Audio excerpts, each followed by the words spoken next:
Mayor Alice Go, first time nyo sa politika 2022, right?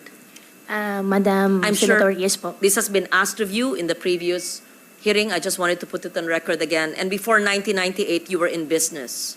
That's what we have. Before 2022 po. Oo. Apo. At yun yung bumili ka ng lupa at nagtayo ng mga gusali doon sa mga iba-ibang korporasyon. Hindi ikaw yung bumili ng gusali, nagtayo ng gusali, ikaw yung may-ari ng lupa. Tama? Prior po, ako po. Yes. And by now, you're well aware that yung mga nagtayo ng gusali ay may mga ginawang krimen sa mga lugar na yon, teritoryong yon, kung saan kinatatayo ng lupa mo, at ang mga krimen na ito ay human trafficking among others, including illegal gambling and other criminal activities. Correct? Your Honor, before nangyari po yung raid, wala po akong alam. In fact, wala pong dumarating po na report po sa office ko po at wala rin pong dumarating po na report po from PNP na meron pong nangyayari. Mayor, Opo. hindi ba ho trabaho at tungkulin ng mga mayor na alam po ang nagaganap sa kanilang lugar? Is that not your sworn duty as the chief executive of a local government unit? Your Honor, yes po. Every month po, tinatanong ko rin po, meron din po akong tao na inassign po para tanungin po yung mga housekeeping po na taga-Bamban po na kung meron po silang ginagawa, mga alimalya po doon sa loob po. And wala pong dumarating po sa akin na report po na may ginagawa po silang Gano'ng crime po kalaki doon. yung lupa, Mayor, kung saan nagtayo ng mga gusali?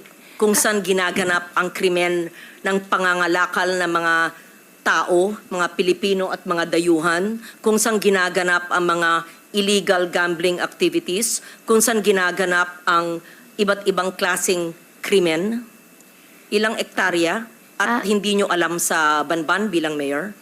Your Honor, 7 point plus hectares po. So, 7 point plus hectares, you're a mayor of Banban Town, newly elected. Kayo po syempre ang nagbigay ng mga permits para magtayo ng mga malalaking gusaling yon. Syempre po, kilala nyo yung kapitan. Anong barangay po yung 7 hectares na yon? Your Honor, Barangay Anupol po. Kilala ko po yung kapitan. At Your Honor, yung mismong POGO po na operation po is nagbigay po sila sa akin ng provision license po from PAGCOR po. Then that's the only time po na minigyan ko po sila ng permit po. Second, third, and fourth floor po. At yung mga nahuli at nasagip na mga dayuhan at mga Pilipino ay alam nyong nangyari yon, di ba? Alam nyo na sila ay kinakalakal, sexually abused. Your Honor, before po nangyari po yung raid, wala po akong alam. After the raid po, doon ko po nalaman po. At tinanong nyo sa inyong barangay captain na siguro naman ay kilala nyo, kaalyado nyo, kung ano po ang ginaganap sa 7 hectares na property yon kung saan malalaki ang mga gusali? Yes po, Your Honor. After the raid po, nag-form po kami ng isang team po to investigate po sana. However po, nung papasok na po sila sa loob to investigate po at para mag-gather pa po ng mga informations na from outside and inside po, hindi na po sila inalaw po pumasok po sa compound po. The whole 2 years that you've been the local chief executive at nandun ang mga nefarious, illegal, criminal activities in a barangay in your town, and you will say, wala po kayong kinalaman o wala kayong alam sa mga nagaganap? Your Honor, wala pong dumating sa akin na any report po. In fact, noong 2023 po, na-rate po yun. First, nung nakaraan beses po na na-rate po yun, nag-form din po kami ng isang task force po, isang team po to check. However po, kalagitnaan po ng aming investigation po, nasa korte na. Nung nasa korte na po, hindi na po kami nakialam Pero bilang kayo LGU po ang may-ari ng lupa kung saan po nagtayo yung mga negosyante. So kilala niyo po sila? Your Honor, nag-divest po ako 2021 po. Yes, Yes po. divestment, but you know them. Kilala ko po yung Huang Jiyang po, Your Honor. So kilala nyo, ano po yung negosyo ng inyong kadil na nagtayo ng mga gusali at negosyo sa lupa nyo? Your Honor, kilala ko po si Huang Jiyang at siya po yung nag-invest po dun sa mga buildings po At after po ng raid, tinanong ko rin po siya ano nangyari. Sabi rin po niya sa akin, nasa korte na. Yun po yung naging usapan po namin nung nangyari po nung nakaraan po na raid. That's your conversation as landowner. But your concern as mayor, considering talamak, how do you say, anong salita doon na grabe ang nangyayari ng krimen sa iyong jurisdiction ay hindi po kayo nabahala? Your Honor, yung nakaraan po na raid po na company, tsaka yung company po ngayon is two different company po. Binigyan ko lang po sila ng lisensya po, binigyan ko lang po sila ng business permit po, Your Honor, nung nagkapagbigay po sila ng provision license po sa opisina ko po. Yes. Bigay ng license, hindi nyo alam, hanggang renade sila. Alam nyo, pinasukan nyo, tumakbo kayo bilang mayor at nanalo kayo ng ilang daang votes over your rival and you're saying something that you're familiar because kayo may-ari ng lupa at kilala nyo yung tao, nagtayo ng malaking gusali at nagkaroon ng raid na last year at hindi nyo alam na nagaganap ang mga krimen na yon right under your nose in the LGU which you had? Your Honor, lahat po ng naging operation po ng Pogo po sa Bamban sila po ay meron pong lisensya po na galing sa PAGCOR. In fact, itong last po na raid po ay meron pong 24/7 po na PAGCOR po nagbabantay po doon sa site. At sinasabi nyo na sa kaalaman nyo ay Pogo lamang ang nagaganap at yung mga nasagip na mga dayuhan na natatraffic o sa Filipino ang salita ng traffic ay kinakalakal, binebenta ng mga tao, dayuhan man o Pilipino, ay wala kayong kaalaman at mismo yung barangay captain at yung mga tao nyo po sa LGU ay hindi po alam ang nangyayari? Your Honor, walang pong dumating po na report. In fact, before po nangyari, I think 2 weeks po before nangyari po yung raid, nag-invite po sila sa amin, kasama po ang LGU po, para sa isang open house po na visitation po. Nakakapasok naman po yung mga empleyado po ng LGU po doon. Wala rin pong dumarating po na report po sa opisina po namin. At meron din po kami ordinansa po, resolution po, na galing po sa Sangguniang Bayan po na nire-require po ng konseho po ang aking local police po na na mag-report, mag-submit po sila ng report po in a weekly basis. Wala pong dumarating din po na report po sa amin na meron po nangyayari po na any crime po sa loob. Anong ginawa po nyo nung natuklasan nyo na renade sila, na may mga illegal activities dun sa lugar kung saan kayo ay parte dati, na sabi nyo nag-divest na kayo, and what have you done? Your Honor, gumawa po ako ng isang team po para mag-investigate po sana sa loob. However po, hindi po sila nakapasok. At gumawa rin po ako ng isang team po na galing po sa labas para imbestigahan po yung mga naging empleyado po sa loob, yung mga housekeeper po, na tinanong po namin sila, ano ba talaga nangyari? Meron po ba kayo nakita na tinotorture po? Unfortunately po, ang sagot po nila sa amin ay wala po. And 200 plus po kasing naging empleyado po na local po doon sa site.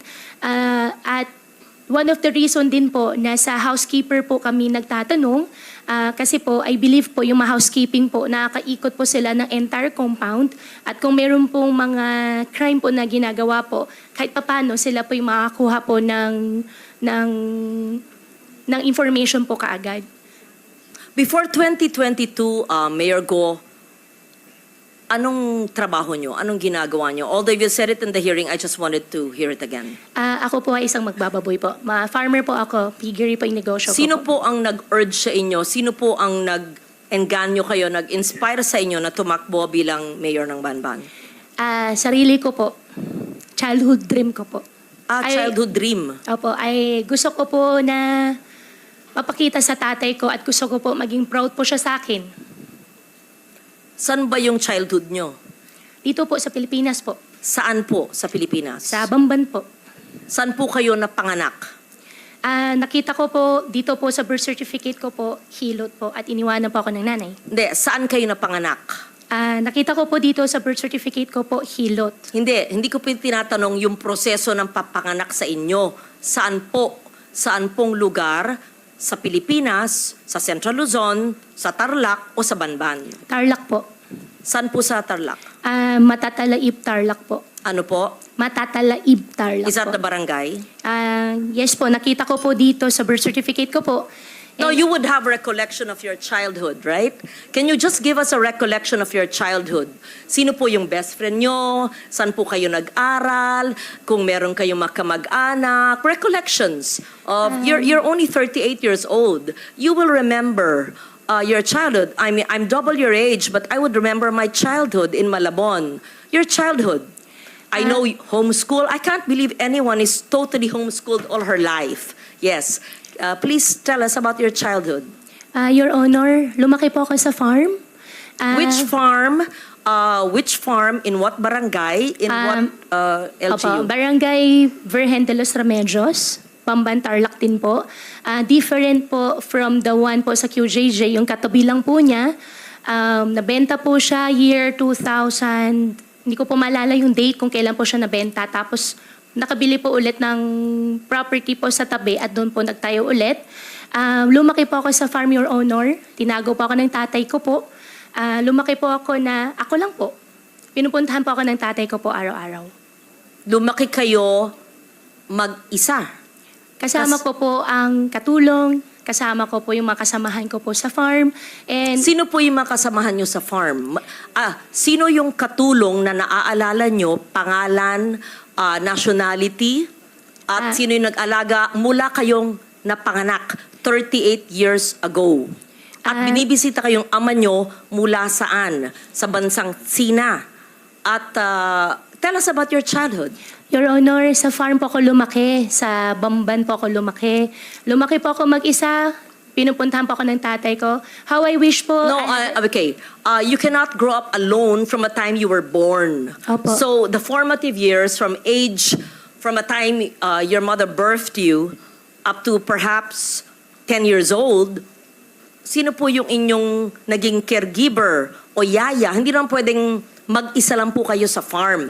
Binibisita kayo ng ama nyo mula saan. So sino po yung sabi nyong kasambahay nyo na nagpalaki sa inyo? Sino po yung sabi nyong mga kaibigan nyo, kasama nyo sa farm? Sino po? Para may... In short, I'll be Opo. very honest. Opo. Please convince us that you were born in the Philippines, that you are Filipino, and that you are not what people suspect you to be. Dediretsuin ko na po. Kumbinsihin mo kami kasi hindi po pwedeng hindi nyo maalala yung inyong first few years of living na formative years. Para makumbinsi kami, because we want to be convinced that all elected officials are Filipinos and not spies of other countries. So, as a nationally elected official, and I won in Tarlac, number 1, I think, or 2, and I won in Banban, perhaps you even carried me your sample ballot, we have to know. Di ba ho? So if you're really Chinese and fronting for other people, go back to your country. But if you are Filipino and you were born here, convince us because we want to be convinced. So I'm trying to help you by trying to make you recall about your childhood. Hindi pwedeng, kasi parang scripted. Kasi I was born on this is what I can remember. And then when I ask you the same question, it's the same rote. R-O-T-E. So convince us. Your Honor, lumaki po ako sa Bamban Tarlac. Lumaki po ako sa farm. Paulit-ulit. Opo. Anong barangay, anong farm, sino po yung nag-alaga sa inyong sabi nyo na binibisita kayo ng ama nyo, ano yung family situation, sino pong makalaro nyo, kaklase nyo, kung homeschooled kayo, sino po nag-homeschool sa inyo, ganun po. Madam Senador, ako po ay lumaki po sa Barangay Virgen de los Remedios, Bamban Tarlac po. Ako po ay isang Filipino. Lumaki po ako kasama po yung mga empleyado po namin sa farm. Ipaprovide ko rin po yung mga pangalan. Come and go din po naman kasi yung mga naging empleyado po. 38 years ago po, Madam Senador, wala po ako talagang maalala ng sobra. Pero meron pa po ako isang kasama ngayon po na matagal na po sa amin, si Mang Boy po, na hanggang ngayon, kasama ko pa rin po siya. Sa susunod po, baka pwede ko po siya i-present din po dito para makilala niyo po. And in fact, 14 years old pa lang po ako, nagtatrabaho na po ako. Kilala po ako ng barangay chairman na mention po kanina na ipapaimbita. At bumibili na po ako ng mais.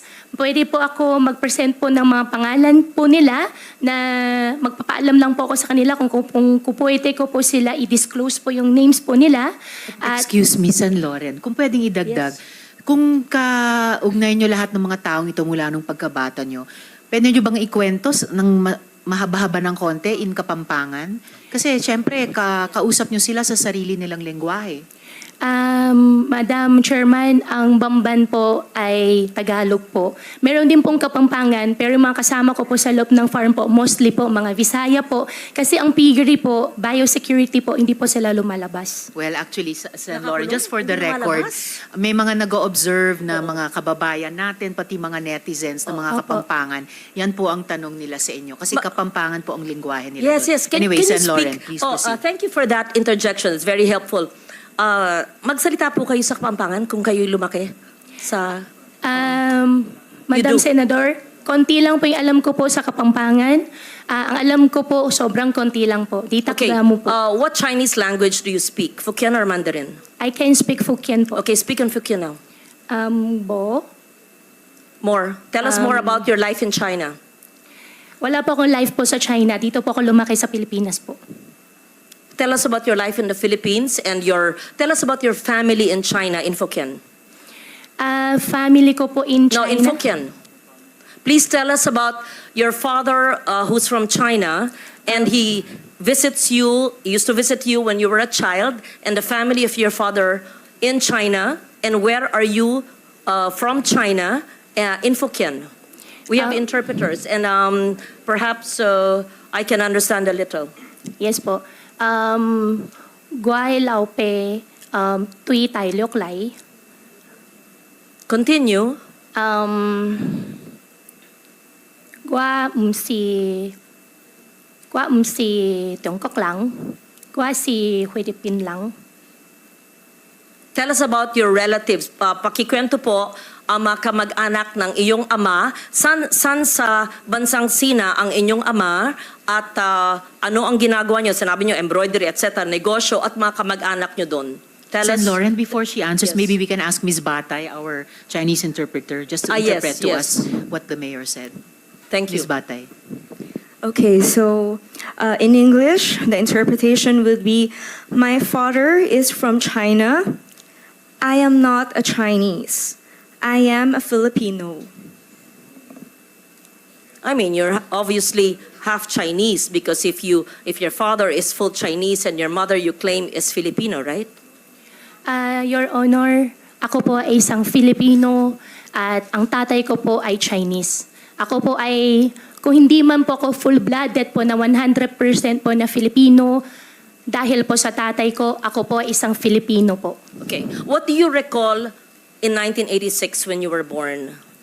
Your Honor. And why is it that you obtained your birth certificate? To be fair, sometimes people only have their birth certificates much later. But tell us the process of obtaining your birth certificate in what year? What year did you get your birth certificate? Your Honor, 2005 po. Yes. How San Loren, did you... if I may just quickly add to your Please, earlier please, question. proceed, Madam Chair. Mayor, may childhood photos ba kayo sa Bamban? Yes. Meron po, nung bata po ako, Madam Chairman, hindi po talaga uso cellphone. Pero sa nangyari po, meron po camera mga po. circulation po ng mga pictures ko po ng teenage life ko po sa conception. I can provide po. In fact, hindi ko po alam na meron po pala akong ganun picture. Could you kindly give us the earliest photos of yourself and your family and your workmates, playmates in your very exclusive and closed farm that you said, and your relatives in China and your father's relatives, and the time that you were born, 1986, hindi naman, okay, walang cellphone, but you must have photos. And Yes po. proof of your homeschooling. Siyempre, pag homeschooled, meron pa rin yan mga report card, hard copy pa noon, hindi pa soft copy eh. Yes po, Your Honor. Hahanapin ko po yung mga picture po. Pati So, po yung mga tao po, pati po yung mga empleyado po na kasama ko po. what was the situation, Mayor Go, noong 1986 when you were born where was your mother, where were your parents, and sa mga binibisita kayo ng iyong ama at ang kasama niyong lumaki ay sino? Fill in the blanks, please. Your Honor, 1986 po, nung pinanganak po ako, wala po akong any knowledge po. Dahil baby pa po ako noon. Lumaki po ako, may nakikita po ako mga kasama po naging kasama po, naging partner po ng tatay ko po. At lumaki po ako sa farm. Isa na rin po yung na-mention ko po nung nakaraan po na Senate hearing, si Teacher Rubilin po, nakasama ko rin po siya.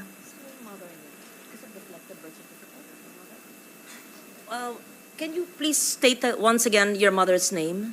Amelia Leal po. Biological mother ko po. And have you ever met her?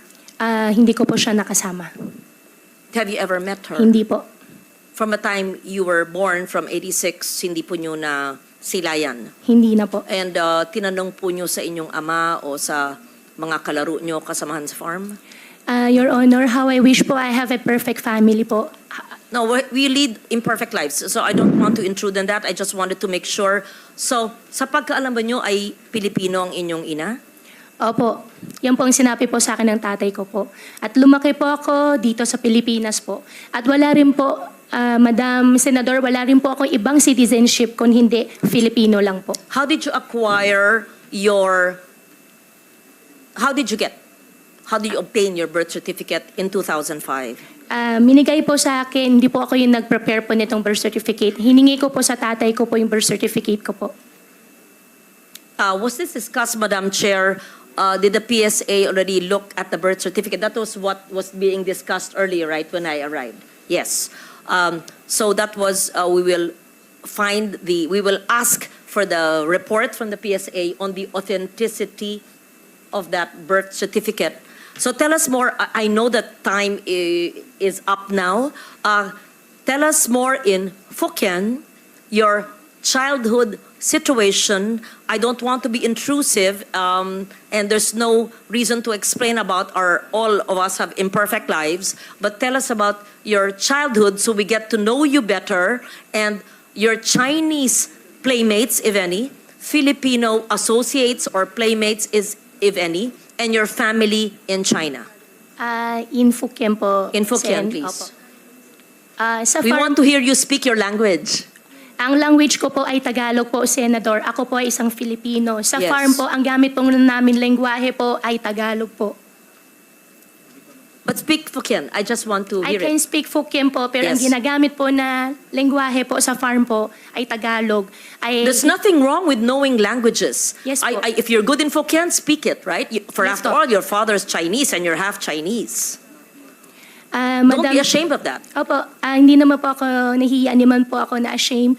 Madam Senador, mas kaya ko po ikwento na mas fluent sa Tagalog kasi yan naman po ang mother tongue ko po kaysa sa Chinese language po.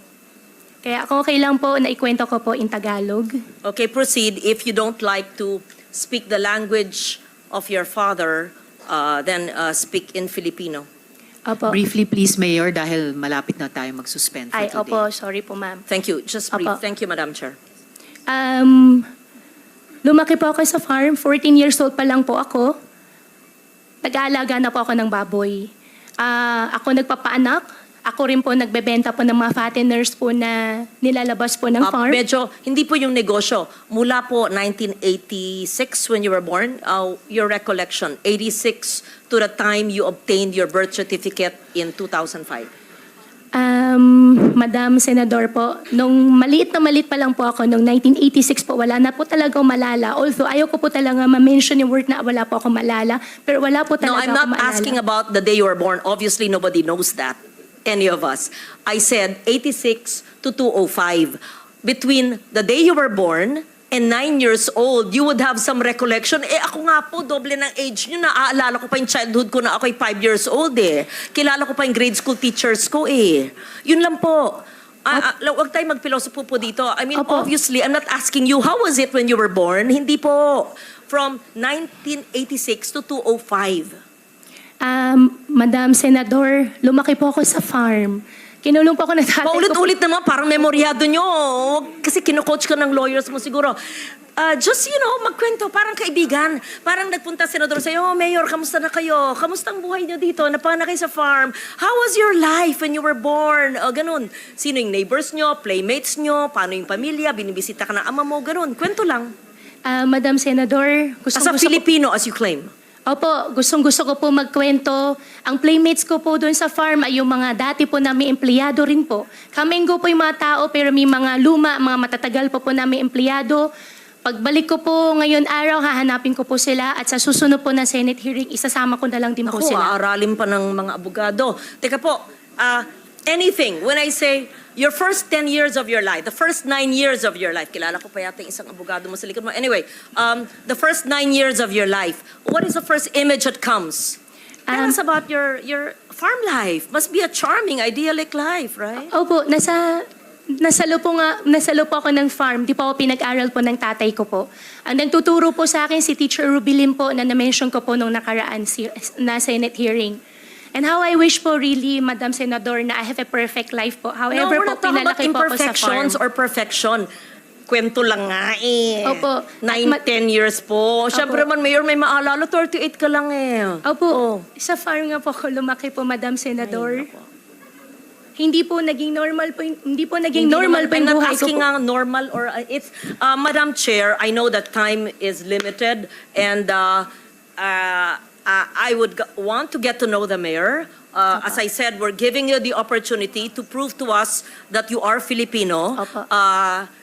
We ask you the questions which I would ask normal people. I would ask you, Risa, tell me about your childhood, right? Survey in our childhood, I talk about my child. Yun lang.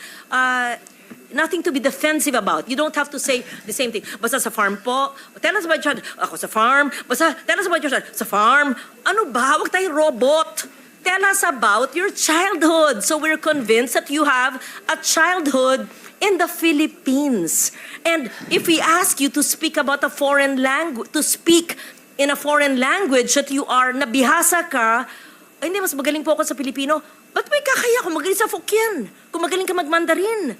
Wala. Maganda nga. Marami ka na lengguwahe. I will leave it at that and I will Opo. ask more questions in the next hearing because ano ba ang ating pinupunto dito?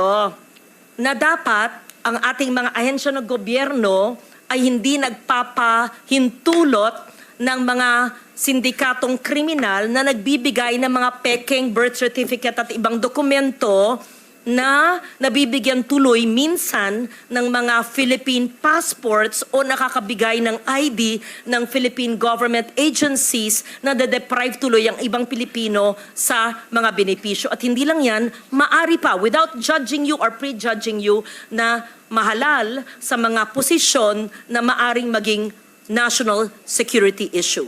I'm not judging, I'm basing it on what I've heard and read, and I'm giving you the chance to prove that you are Filipino. Yes, so I will leave it at that. Thank you very much, Madam Chair, for the time and the patience, and I would like for her to submit the photos that you requested, the name of the teacher, and perhaps the teacher who helped her homeschooling, names of employees, their full names, photos, addresses, playmates, etc. You must have a neighbor who knew you in the 80s, right? Imposible mo walang may kilala. Hindi pwedeng sumulpot ko na lang ng 2005, tapos I'm Filipino, I'm here. Okay. Yun po, I leave it at that. I'm not yet convinced, but I really, sincerely want to be convinced because it would break my heart if we have a foreigner who is an elected official. It would break my heart kung ganon. It's really a national security risk. So I'll be very strict with DFA and with TSA sa inyong you better straighten that out. Yung mga sindikato nandyan sa mga ahensya ng gobyerno na nagbebenta ng mga birth certificates. Thank you, Madam Chair.